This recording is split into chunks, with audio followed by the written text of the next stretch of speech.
السلام عليكم، ازيكم يا حبايبي؟ عاملين ايه؟ النهارده جايه لكم بفيديو ابراج جامد جدا.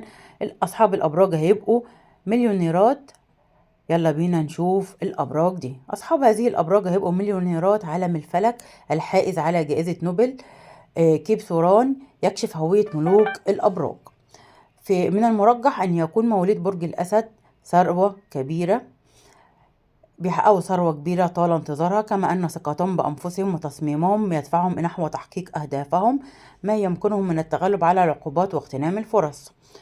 وسيحظى مواليد برج العذراء بفرص حقيقية لتنمية مشاريعهم وتحقيق المكاسب المالية، بالإضافة إلى أن اهتمامهم بالتفاصيل ستمكنهم من اتخاذ خيارات استثمارية حكيمة والوصول إلى أهدافهم.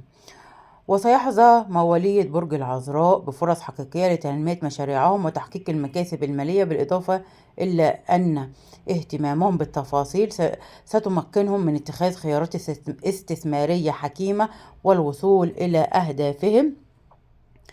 ومن المرجح أن يكون برج الثور الأغنى بين الأبراج جميعهم، وذلك بفضل إرادتهم القوية وقدرتهم على صرف الأموال في الأشياء الأكثر إفادة، ومن ثم يتمكنوا من زيادة ثروتهم إلى حد بعيد، كما أنهم يدركون أيضا أهمية الادخار والاستثمار بحكمة.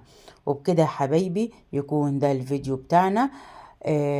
ومين هو العالم كيب ثوران؟ هو فلكي، أستاذ جامعي أمريكي، وعضو في الأكاديمية الوطنية للعلوم والجمعية الفيزيائية الأمريكية والأكاديمية الأمريكية للفنون والعلوم والأكاديمية الروسية للعلوم، حاصل على جائزة نوبل في الفيزياء. وبكده يكون ده الفيديو، ولغاية ما ارجع لكم فيديو آخر أسيبكم في رعاية الله وأمنه، والسلام عليكم ورحمة الله وبركاته. لايك وشير وسبسكرايب.